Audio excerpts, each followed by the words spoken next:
예, 특집 마켓 리더에게 듣는다 시간입니다. 최근에 뭐 해외 투자 서학개미도 많고요. 해외 투자 혁신 기업들이 미국에 많으니까 미국 투자하는 분들은 많은데 오늘은 전 세계 투자자들이 인도 증시에 열광하는 이유에 대해서 알아봅니다. 이지인베스트 김민수 대표님 오셨습니다. 어서 오십시오. 안녕하세요. 반갑습니다. 네. 인도라 사실은 아직까지 많은 분들이 관심이 좀 덜한 이유일 텐데 지금 관심이 많이 모아진다는 겁니다. 인도의 선섹스 지수가 6만 선을 넘었고요. 글로벌 투자자 중국의 엔트그룹, 여기가 이제 알리바바 쪽이잖아요. 일본의 소프트뱅크 다 인도로 가고 있다는 얘기인데요. 일단 김민수 대표님 하시는 일부터 간략하게 소개해 주십시오. 증권사에 계시다가 지금은 이제 글로벌 리서치를 하시는 건가요? 네, 현재는 투자 자문사를 준비를 하고 있고요. 그리고 이지인베스트 유튜브 채널도 운영을 하고 있습니다. 그리고 지난 10여 년 정도 증권회사 애널리스트로 일을 해왔었고요. 그리고 현재 일을 준비하기 전에는 인도 핀테크 기업에서 투자와 IPO 책임자로 일해왔습니다. 네, 인도와 관련된 기업들과 그쪽 일을 좀 하셨군요. 그래서 특별히 관심이 있으신 거군요. 네. 맞습니다. 인도에서 사셨거나 공부하신 건 아니고? 인도에 현재 있는 기업에서 일을 했으니까요. 현지에서? 네. 그렇군요. 자, 그러면 말씀드린 것처럼 뉴욕 증시 혹은 뭐 중국, 일본, 아시안권에서 보면 베트남 이 정도는 다 관심이 있어요. 근데 인도 증시를 지금 관심을 가져야 된다는데 그 이유를 설명을 해 주십시오. 네.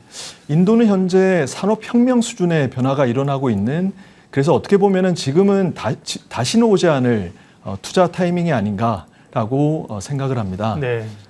현재 사실 인도에는 약 10억 명의 금융 소외층이 있는데요. 10억 명의 인구가 신용 등급이 없고 대출이나 할부나 이런 것들을 받지 못하니까 규모 있는 소비를 하지 못하는 것입니다. 그래서 이런 것들이 경제 성장의 발목을 잡았었고요. 다만 이런 것들이 지금은 빠르게 해소가 되고 있습니다. 인도에는 우선 인터넷 보급률이 빠르게 상승을 하고 있는데요. 2017년도 20% 미만이었던 인터넷 보급률이 현재는 50에서 55%까지 높아졌고요. 스마트폰 사용자 인구수도 3억 명 미만에서 현재는 5억 명 수준까지 높아졌습니다. 그리고 이런 것들을 기반으로 해서 인도의 핀테크 기업들이 빠르게 성장을 하고 있는데요.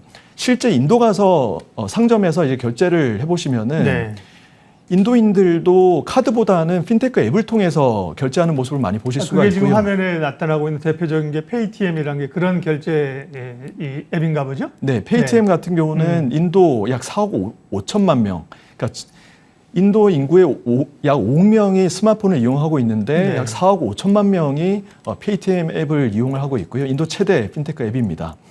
그래서 저 같은 경우도 이제 인도 상점에서 결제를 할 때 페이티엠 앱을 통해서 결제를 했었고요. 실제 이런 것들이 데이터로 나오고 있습니다. 2020년 디지털 결제 건수가 UPI 기준으로 2016년도에는 미미했던 수준인데 2020년도에는 250억 건까지 높아졌고요. 중국의 UPI 디지털 결제 건수가 150억 건인데 이를 뛰어넘는 수준입니다. 그리고 2020년 12월부터는 실제 신용카드하고 직불카드보다 디지털 결제 금액이 더 높았습니다.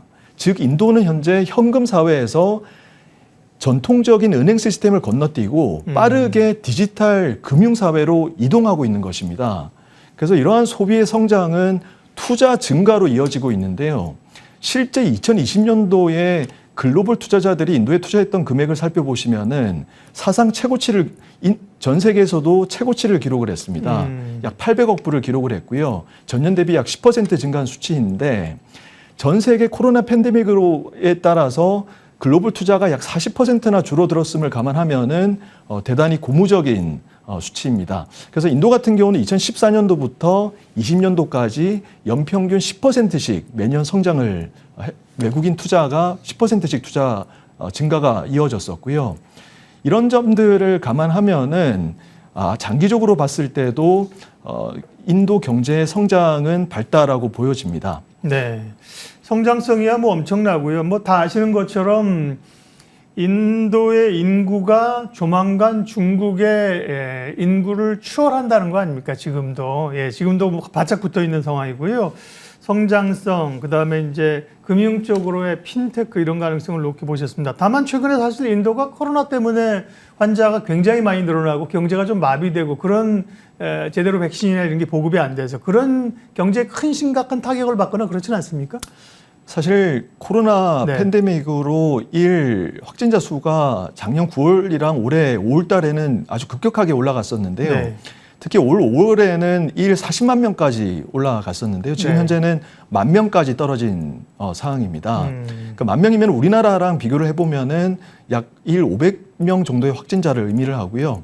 근데 대신에 이 기간 동안 2019년도에 인도의 인터넷 보급률이 약 40%였는데 현재는 50에서 55%까지 높아졌기 때문에 오히려 코로나 팬데믹으로 디지털 사회로의 전환은 오히려 더 빠르게 이동하고 있다라고 보여지고요.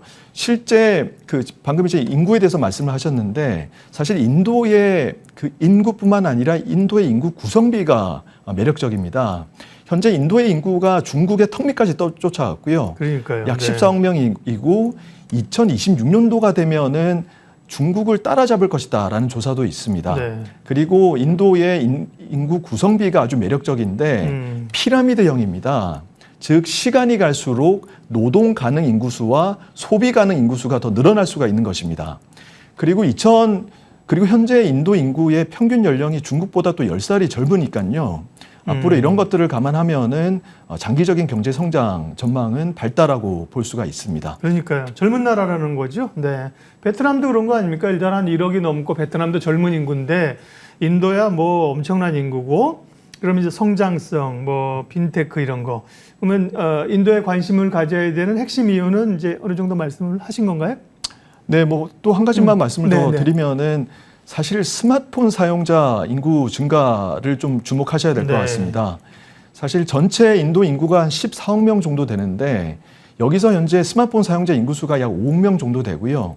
그리고 피처폰 사용자 약 6억 명 정도입니다. 그래서 합하면 한 11억 명 정도인데 앞으로 피처폰 사용자의 스마트폰 이 교체 수요도 있을 거고요. 그래서 삼성전자도 이제 인도에 가 있는 거잖아요. 네. 예. 그래서 재밌게도 이제 삼성전자는 한국에서는 스마트폰만 팔지만은 인도에서는 피처폰도 지금 판매를 하고 있습니다. 네. 그러니까 삼성전자가 인도에서 약 18%의 스마트폰 시장 점유율을 가지고 있고요. 예.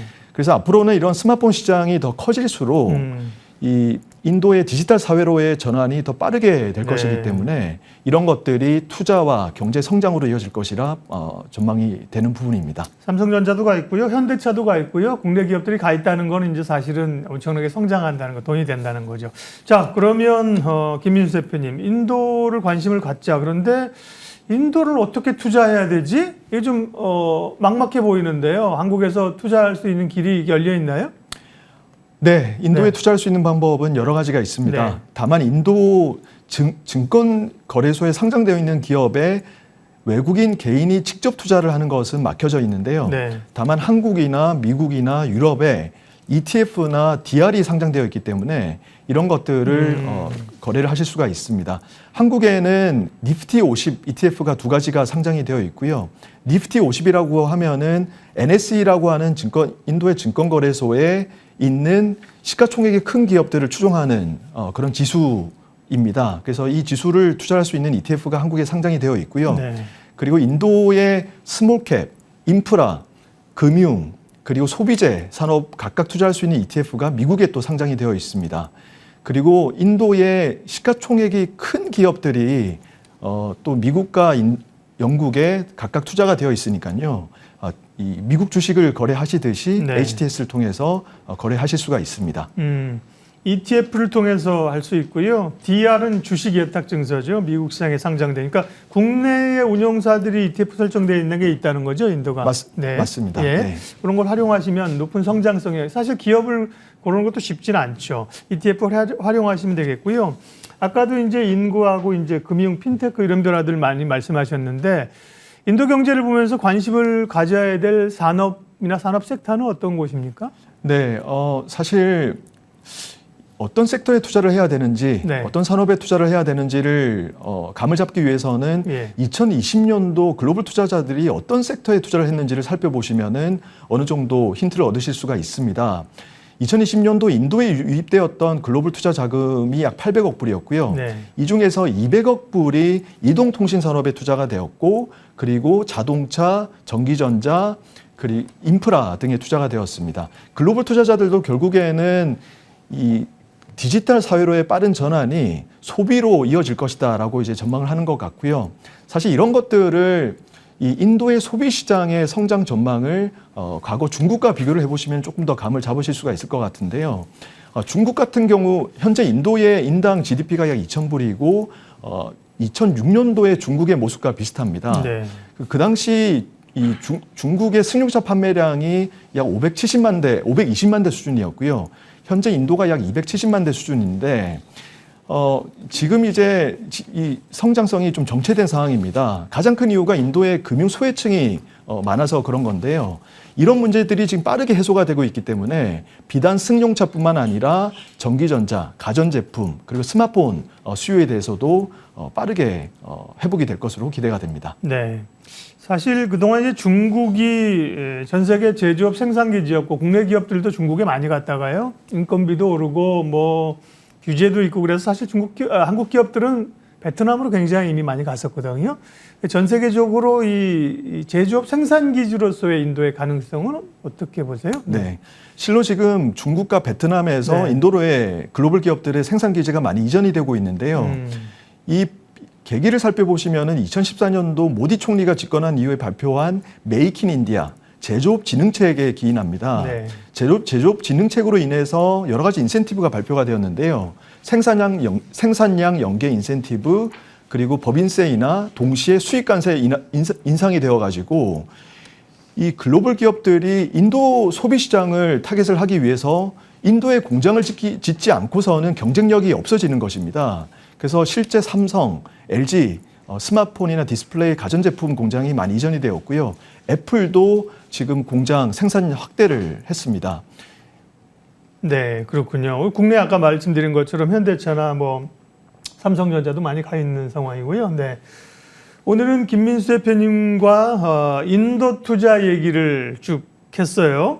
이제 앞으로 오실 때 인도만 그러니까 글로벌 투자하면서 보시는 건 아니고 해외 뭐 다른 국가들도 보시는 거죠? 다음번에 네, 이제 네. 다른 국가들에 대한 투자에 대한 얘기도 해주실 수 있는 거죠? 네, 다음번에 또 나와서 하겠습니다. 네, 기대하겠습니다. 오늘은 정말 우리가 특이한 인도의 선섹스 지수가 보니까 올해도 엄청나게 올랐네요. 작년부터 아주 거의 뭐 40도 각도로 상승하고 있는데요.